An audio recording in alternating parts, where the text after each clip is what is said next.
ye kyayagala ki cash kyayagala tojja kweyogerako oba oyina ettaka lyo biyamba gwe yayagala cash kati lwaki cash liquidity fueling within kati obutale buno butuyamba nnyo okubeera liquid kubanga mwe tucreatingira ze tuyita liquid assets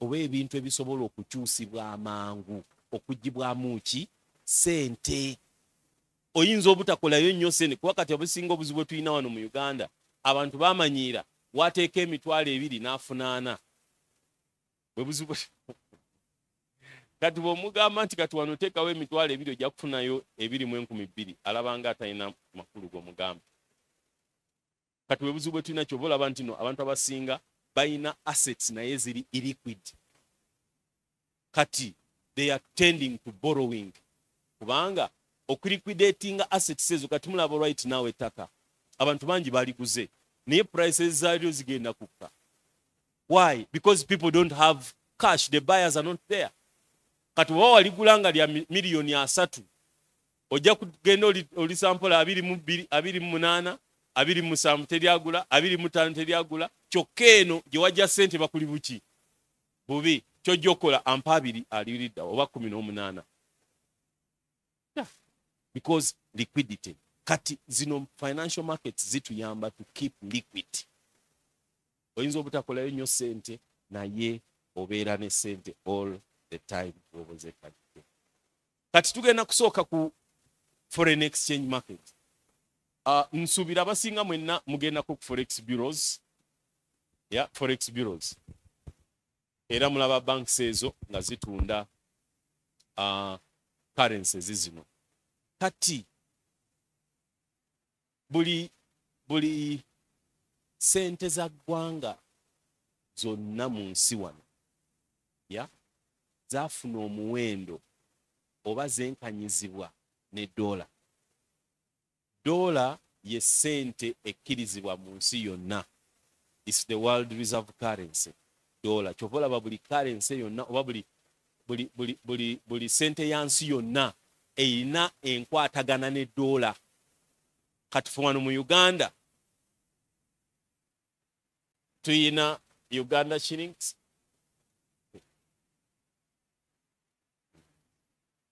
tuyina dola against Uganda shillings zitera okubeera 3,000 katutwale 750 ne 3,780 era omuwendo gubeera bwe gutyo kati luno oludda agula kwagulira gye tuyita bid luno oludda kwatundira yenna abeera mu kibanda oba ali mu banka bw'obeera ne dollars zo bajja zikugulako wano bagulako dola ne bakuwa Uganda shillings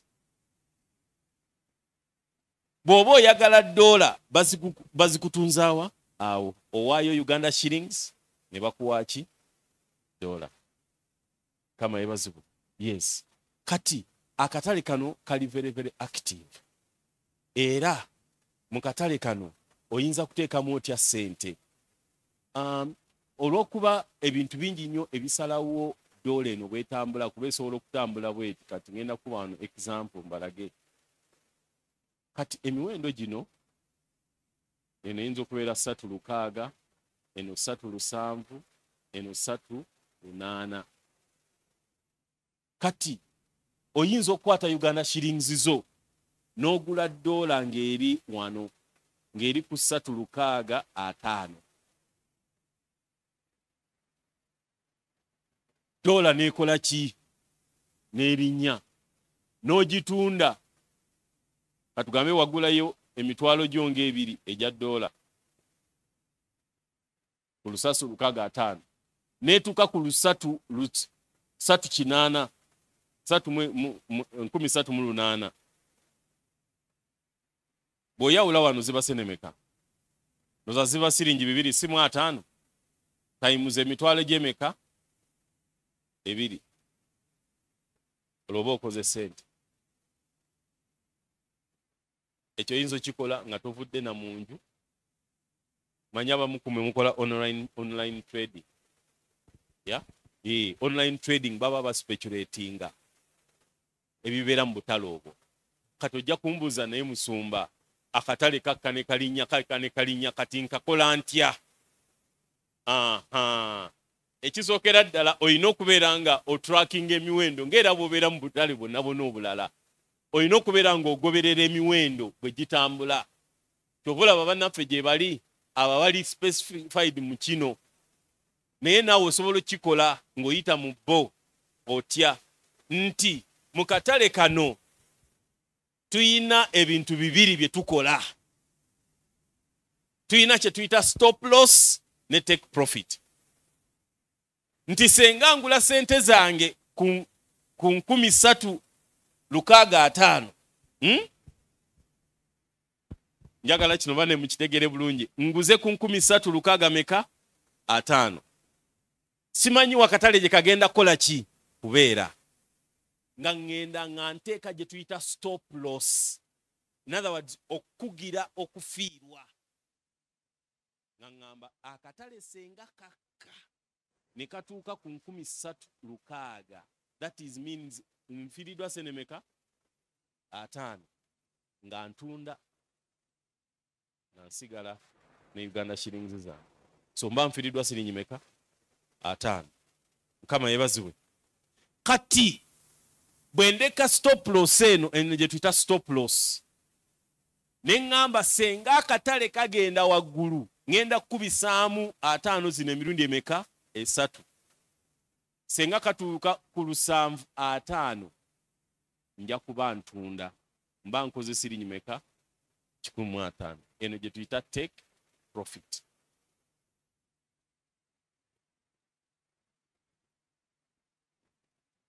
Oba weekugidde kubanga jjukira togenda kubeerayo nga buli kaseera otunuulira. Abamu babeerawo kugune batunuulira emiwendo. Ojja genda okola ebirala.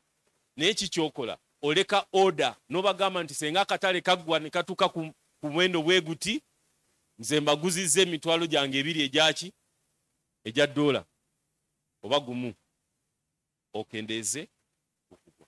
Naye ate senga kalinnya ne kagenda mu my favor, njagala katuuke emirundi 3 siringi 1,500 ze njokola. Kati ezo order ozirekera bali abali mu katale be tuyita ba dealers, era bakola ekyo ky'oba oyagadde. Kama yebazibu. Yes. And you are at home, oba resting, oba doing what? Now oyinza okugenda no studying. Kyova olaba abantu bangi nnyo olwaleero luno bakoze sente nnyo mu foreign exchange. Forex bureaus mwena mumanyi mu kizibu. Yes, they are doing that. So, kat foreign exchange market yeyo ey'okutunda n'okugula sente ez'amawanga agaki ag'enjawulo. Kyova olaba ebintu bino byetaaga okumanya bikulu nnyo. Buno obutale bw'ebyensimbi tebugenda kuggwaawo. Kyova olaba omuntu asobola okugenda eyo n'ateekayo sente ze na kati ye kasamala okusetinga set nti bwegwa nekoma wano nga nawe bwokolera loosi mu bizinensi yo. Abamu muleeta ebintu ne bibavundirako mu masa n'ofiirwa obukadde 5. Nga byonna bifiiriddaamu kubanga waleeta ebintu bivunda tobitunze ne zifa. So kati eyo gye tuyita foreign exchange market. Akatale ako kati nga wano mu Uganda biki ebisinga okavuga? Ekisooka Uganda okusinziira bwe exportinga n'okimportinga. Kubanga mujjukire buli lwe tutwala ebintu ku butale bw'ensi obwebweru tufunayo foreign exchange. Ate buli lwe tugenda oggula tuba twetaaga foreign exchange. Kati olw'okuba Uganda egula nnyo ebweru okusinga byetundayo, ensimbi yaayo buli kaseera ebeera depreciatinga emirundi egisinga lwakuba bagezaako gikontrolinga. Kubanga buli sente lwesereba ennyo eyina beekosa. Bwesereba ekosa nnyo ba importers. Nosanga nti cost ya $, ebeera waggulu. Kati bajja ku importinga ebintu nga biri ku sente zaki za waggulu. Ate bwekka ennyo ba exporters ebakosa. Nti omuntu aba yatutte ebintu bye nga bimukositize sente nnyingi zigenda okudda wano ng'ate afuna ki ntono. Kati Bank of Uganda erina okulaba nti sente oba exchange rate ya Uganda esigalanga erimu. Kyemuva mulaba olwaliro luno ndowooza it's range bound. etera nnyo buli lwetuuka ku 3,650 ne 3,000 highest I think is 90 lunana kati eri mu range eyo ekka netuuka wano nemala neddayo netuuka kati bali abakimanyi bamanyi when to buy when to sell so ako ke katala akasooka gye kali yes to revise this bw'oba ogenze mu kino yes olina okurevisinga n'okubanga omanya akatale bwe katambula every day wanti nkifudde ize nnyo nina okisomesa bwe ntyo kubanga senga nkikomplicate nga tewali kye mujja kutegeera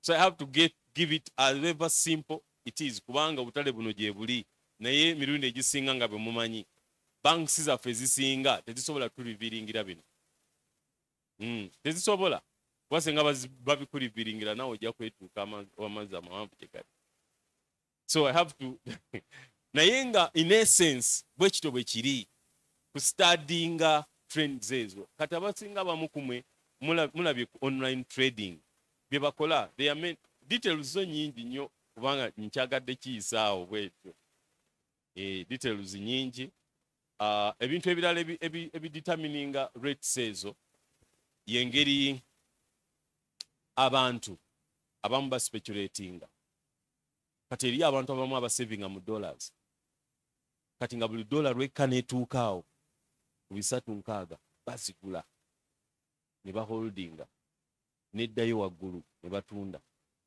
so kati that's financial markets eyo ye foreign exchange yemu kwezo yakugula na kutunda market endala ye ya the money market wana gambe ngenda kwogera kwezo bbiri money market ke katale abeewola n'abawola bwe basisinkanira abeewola n'abawola yes kyova olaba ssente zisobola okukola ssente okuviira ddala mu lunaku that is intraday osobola okwewola ssente ku ssaawa 2 n'ozisasula ku ssaawa 9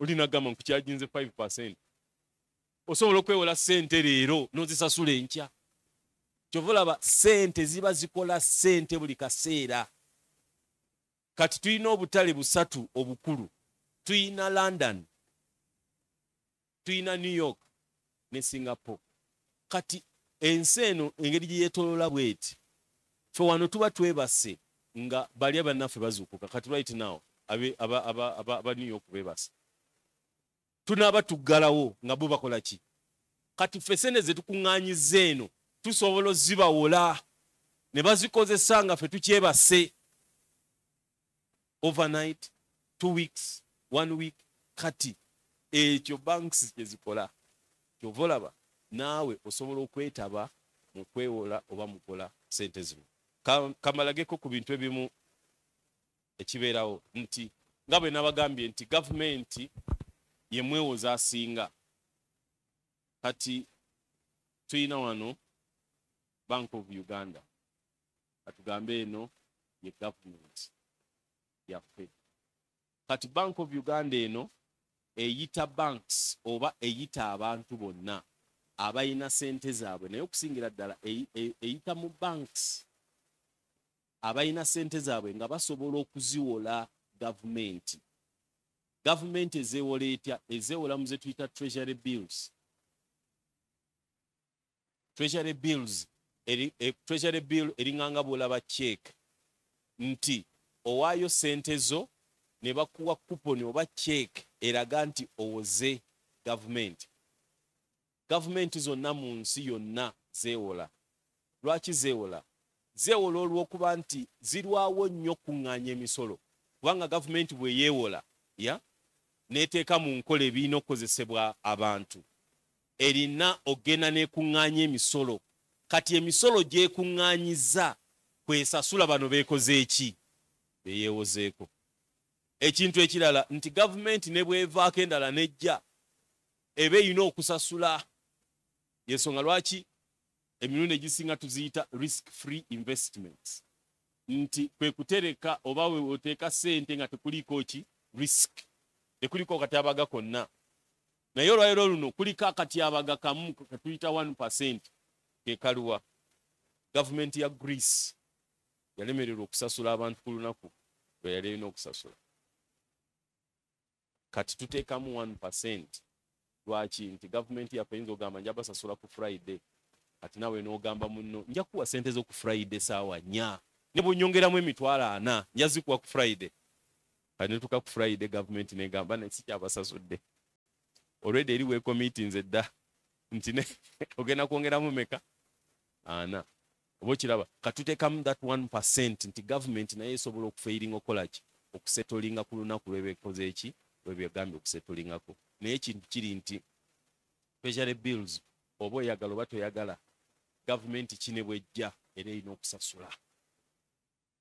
So with the 1% risk, yes, risk yeeyo nti risk waweeri bayinza okugamba tugenda kuwa ssente z'oku Lwokuna ne batazikuwa ku Lwakumeka, ne bazikuwa ku Lwokubiri.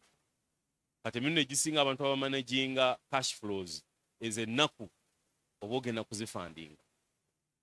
So kati treasury bills gye ziri era zibaddewo, naye obuzibu bwe tuyina nti emirundi egisinga nga bwe mumanyi tutunulira nnyo okulaba nfunamu ssente meka. Kati musumba bantutte ssente zange awo bagenda kumpamu meka. Ziyinza obutabeera nnyingi naye zino instruments zikuyamba okubeera liquid. Nti zino treasury bills senga katugambe owaddeyo ssente zo miliyoni emu n'ogiwaayo mu myezi 3, the 91 day treasury bill, ne kituuka mu mwezi gumu nga kakuli bubi kakola ki kagoba. Leero meka? Leero 10, leero 13 ogwokuna. So emyezi 3 zijja birakwera 13 ogw'omusanvu, si bwe kiri? Kati ne kituuka mu 13, ne kituuka mu 13 ogw'okutaano nga mu butuufu ssente tokola ki toyina. Osobola okgenda mu katale ne badiscountinga. Okay? Oli n'akuggyako kuponi eyo oba cheeke eyo olupapula n'akuwaaki ssente. Tuyita discounting. Kati ne kikuyamba kyova olaba nti no investments zino zituyamba okubeera nti tusobola okubeera ne ssente. Osobola okuba nti oyina ssente at any one point ate ne ziba nga zirina amagoba gazikola ki gezireeta. So kati treasury bills nkulu nnyo. Olwaleero luno tuyina gye tuyita mutual fund. Simanyi baba mugirabyeko mutual funds oba unit trust. It's a very good venture. Nti bano kye baakola kye kino nti bw'ogenda wano mu treasury bills gwe okubiidinga weetaaga okubeera ne account, Central Depository Account ne Bank of Uganda. Kati bo kye baakola baateekawo pool, baateekawo company ekuŋŋaanya buli ssente ya muntu ayina entono. Katugambe olina mitwalo 3, 2, 4, 5 nga tosobola kgenda wali direct. Kati yo ezikuŋŋaanya wano neebanga ewezezza nnyingi n'egenda n'ebiddinga competitive. Yes. Era mutual fund nange ngiinako. It has helped me a lot kubanga buli kasente yange gye nfuna mitwalo 12 nteekayo. Ate obulungi obubaliko nti bo bw'oba ozaagala atugamba ozeetaaga enkya olwaleero luno ng'owandiika nga bazikuwa enkeera. Bw'oba ozeetaaga lwaleero olina okubeera nti ofiiringamu before ssaawa 3 omuyo naye oba wazitaddeyo jjo. Kati bo balina compounding effect. Bajjukira bo babiddinze competitive. Bidding kati okugeza gavumenti ya Uganda eyinza okugamba Bank of Uganda nti njagala munfunireyo obuwumbi biliyoni ndoza bwe buwumbi si bwe kiri obuwumbi 3 biliyoni 3 naye nga tezisusse 15% okumala emyezi emeka 3. Kati Bank of Uganda bagiwa eyo price nti twagala obuwumbi 3 okuva mu bantu naye nga tebususse oba tetugenda busasulako more than 15%. Kati yo Bank of Uganda kyekola eteekawo open bid negamba abalina sente zammwe nga teziinako kyezikola nga musobola okwawukana nazo okumala emyezi emeka 3 muzituwe. Kati abantu batandika okuteeka mu bid. Kati eri abamu abagamba nze nziina senga mumpa 5%, abantu bagamba nze nziina senga mumpa 10, abantu bagamba nze nziina senga mumpa 12. Kati bano abamanyi okubidinga bo bayinza okugamba nze nziina naye njagala mumpe 16.5.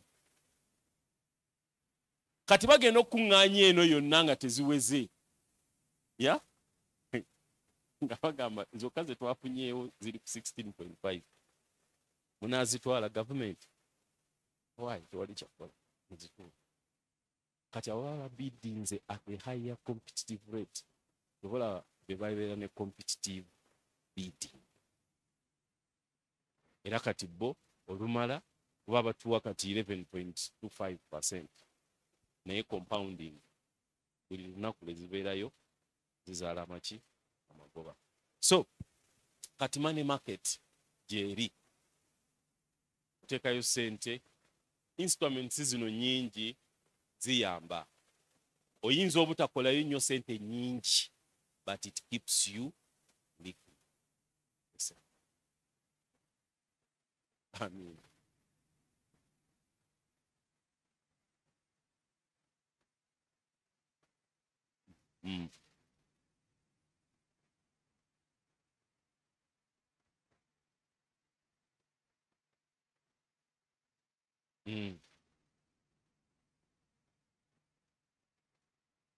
Nakigambye mirundi ebiri nti osobola okugenda direct mu Bank of Uganda n'ofuna gye tuyita CDS account, the Central Depository account, n'obidinga naye mu Bank of Uganda oba mu bids, bid yonna eri wansi wa millions 2 eyo etwala gye tuyita average rate.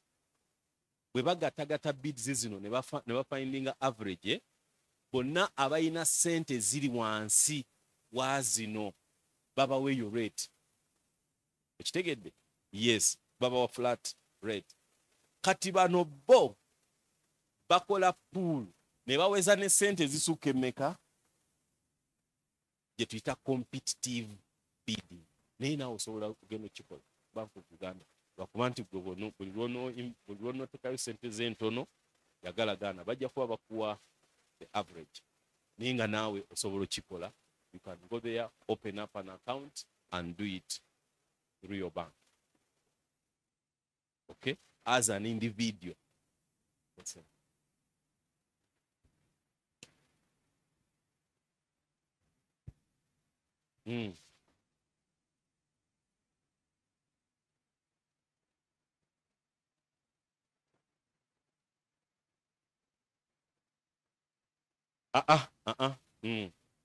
Yes.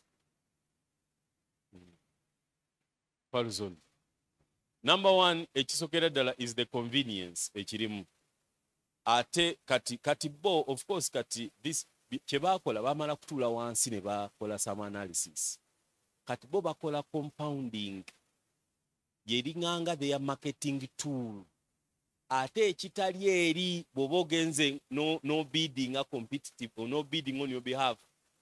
Kati wano compounding yetya nti ne bw'oteekayo akasente akenkana katya at least bakagattako siringi 2 oba 3 oba 10 buli lunaku. Oba kitegedde? Ate nga wali it is flat. Kati nabo of course kino kyangu nnyo otuula wansi no studyinga biddings ezo no finding an average. Kati ku average eyo ku mapping n'ogamba nti abantu senga tuba tubongeddeko kino every percentage per day, what will attract them.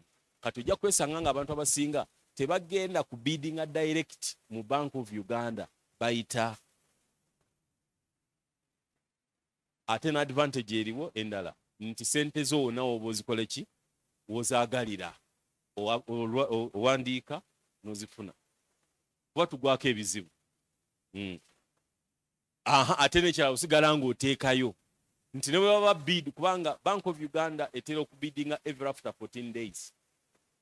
buli 14 days nozoba mulaba mawulira bagasomako mulimu bid mu New Vision eyita bids for what kati bwebe biddinga bo every 14 days which means oba olina kulinda ennaku 14 ate wano bw'oteekayo every other time so kati nabaawe bafindingira advantage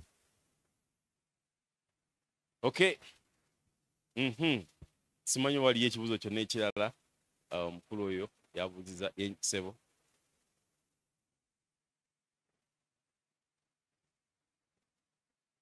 what happens if case you've not bidded no but a bidding your money goes back to your account kubanga bw'olwo bidding oteekako ze tuyita settlement instruction nti sente zange zimakiwalinga muziteeke muzikomyewo ku account bweti kati kasita period eggwako bo nga bazikuddiza kati bw'ota biddinga bo tebabeera na kitegedde yes naye otherwise for unit trust it continues yes sir yes sir bidding to bid is to put in like it's bidding kubanga kusaba you put in like an application nti I have my 10 million I can part with it for 3 months but at this price so those bids are looked through and see if you are bidding where government can take or you are bidding outside where government can not take. So bidding is like an application of what you propose or what you need to be done or where you need to invest. Chiringanga bolaba gino emirimu abasinga ba contractors gye bakola. Katugambe kuzimba luguudo. 5-7 bidders bateekamu empapula zaabwe. Ne balaga obusobozi. Are you able to manage that business? Okay? Kati that is how bidding is. Kati neno mu financial markets yeziri. Okay? Era bidding is done in what we call the primary market.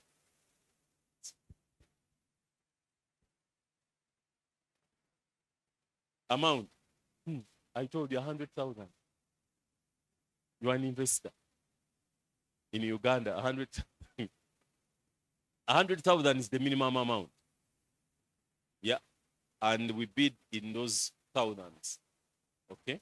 You give the cost and they give you the face value at maturity. So 100,000 is the minimum. Yes.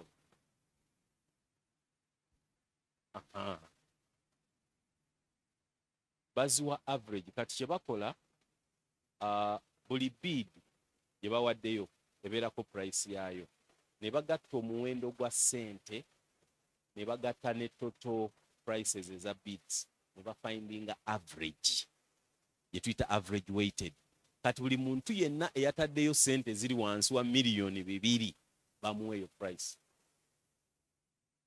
era ssente ziri wansi wa miliyoni 2 toteekako price eyo oteekayo buteesi olinda bulinzi price average weneekola ki bwebeera waggulu wera ni bwebeera wansi temanyiddwa eyo bagifuna bamaze kola so zonna ezibeera wansi wa 2 you don't put the price owaayo obuwi mpapula zo n'olinda average yes sir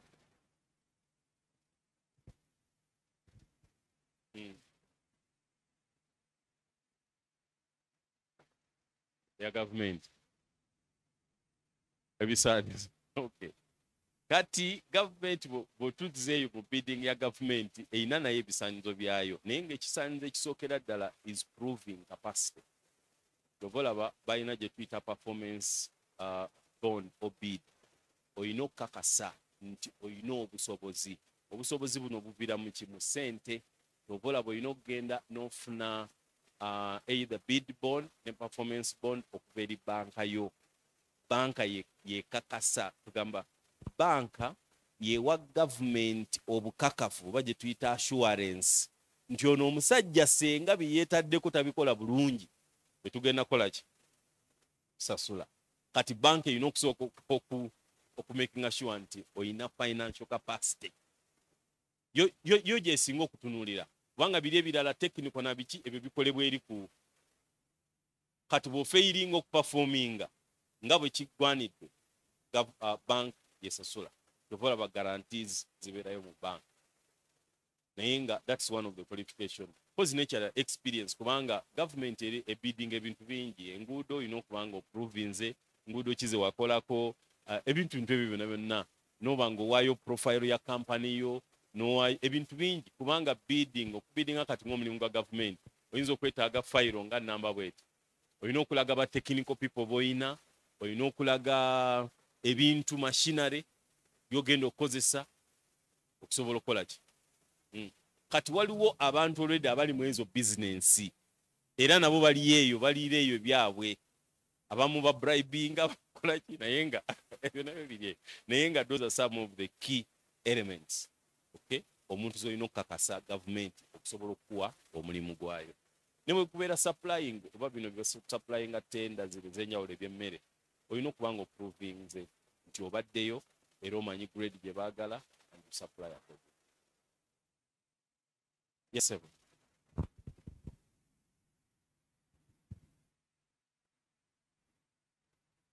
It's okay, no problem. GDP. Mm.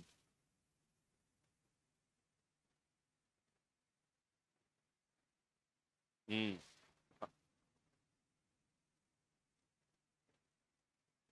Registered.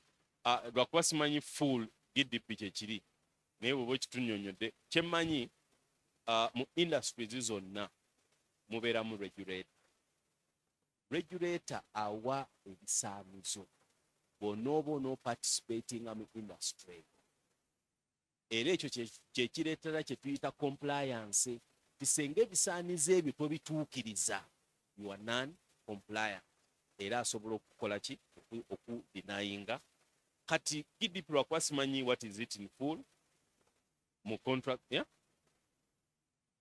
Apart from that, kumango nakyogedde that one I know. Naye mu context mwakyogeredde, it must be different. So GDP, apart from gross domestic product, which we know, kitegeeza ki eyo mu industry gy'oli wakistudingako, it must be standing for some regulatory something. Okimanyi? Okiwulira buulizi. Okay, kati then twetaaga okukirisaakingako kye kitegeeza. Naye nga kyemmanyi mu bidding bateekawo like the qualifications which you must meet for you to participate. What do you like to do?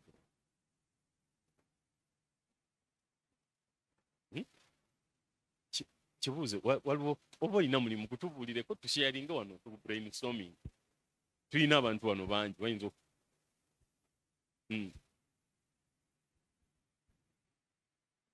in a company, okay, ekola muki cleaning services, okay. Yeah.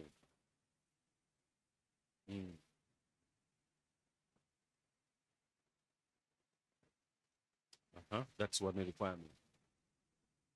Yeah.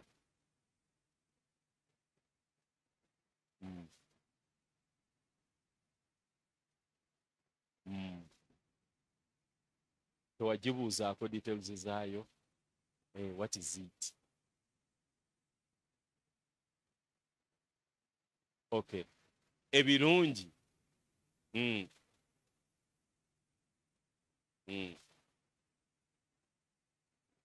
Okay. Okay. Kale, awo kitegedde. Kati industrial standards zonna we zibeera.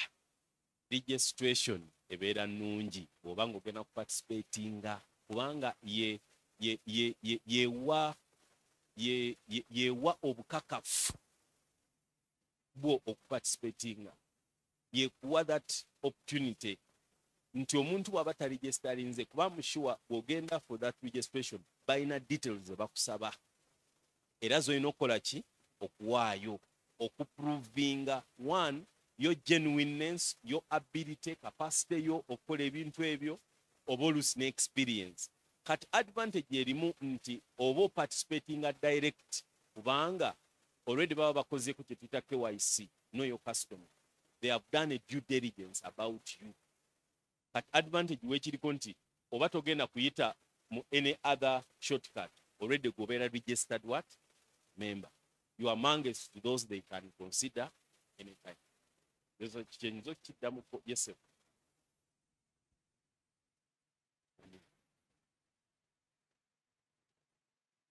Mutual fund, yes.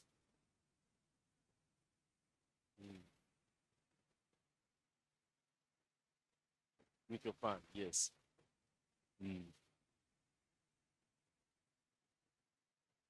Oganyirwamu. Okay. Neyanza nnyo bwe bali ddala. Nga bwe mbagambye nti mutual fund ebeera pool. Yeah? Pool.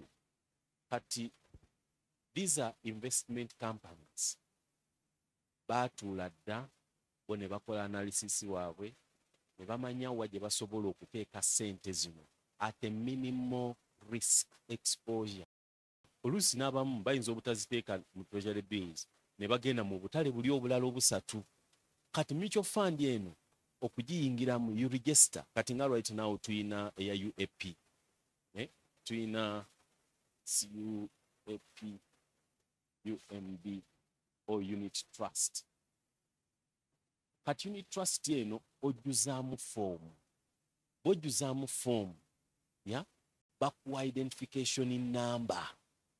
Identification number. Yeberanga nga bulaba customer ba account bache debera identification number. Kati identification number ewe bamala ogikuwa. Oba osobola bulungi nnyo okutransferinga nga ssente zo yonna gye ziri gye bali ku account eyo, era katugambe olina emitwalo 2 ogateekako n'oteekako kati nga ku ssimu yaffe. Ku ssimu bw'ogenda mu number 4 ndoza yeyina goods and services, bw'oteekamu ekusaba merchant code. Kati bw'oteeka merchant code yeeyo, yeah? Ekutwala direct n'ekubuuza yo reference. Reference yo yebeera namba gye bakola ki gye bakuwa. Kati amount eno n'ogiteekamu. Kati eri mu byuma byabwe buli lwe balaba reference yo zino ssente baziteeka ku ki? Ku account yo gye bakuwa. Kati kino kituyamba kitya nga ffe bannannyini business? Mu kifo ky'okuteeka katugambe sales zo, kati abamu ku mmwe oyinza okuba nga supplier wo yakusupplying ebintu bya miliyoni 15, yeah? Ng'olina kuzimusasula ennaku z'omwezi nga 31, naye olwaleero ziri ennaku z'omwezi nga 5. Kati zino ssente mu kifo ky'okuzitereka ku akawunti yo mu banka oziteeka eno temporarily ne bwe ziba zikuwaddeyo emitwalo 2, era that is some money.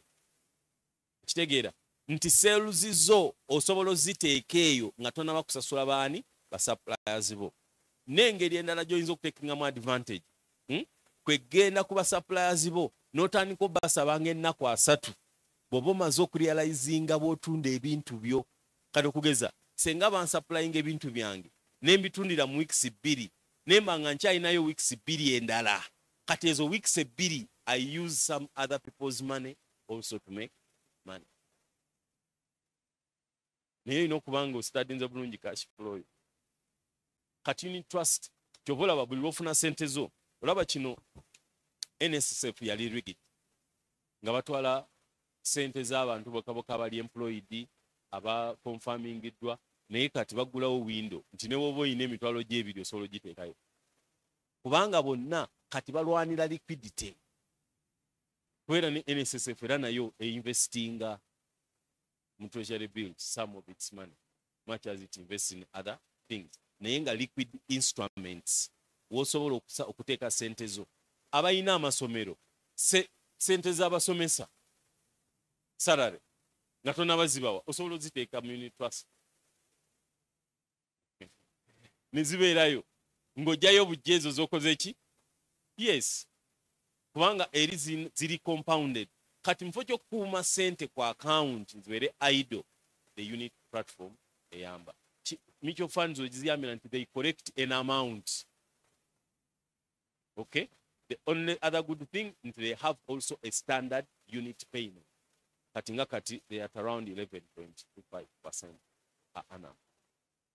Yeah, per annum. Kati buli lwoba otaddeko ba mitwalo 2 oba 10 oba 3 oba 4 eyo price gy'osanga eri compounding. So eyamba nnyo mu business.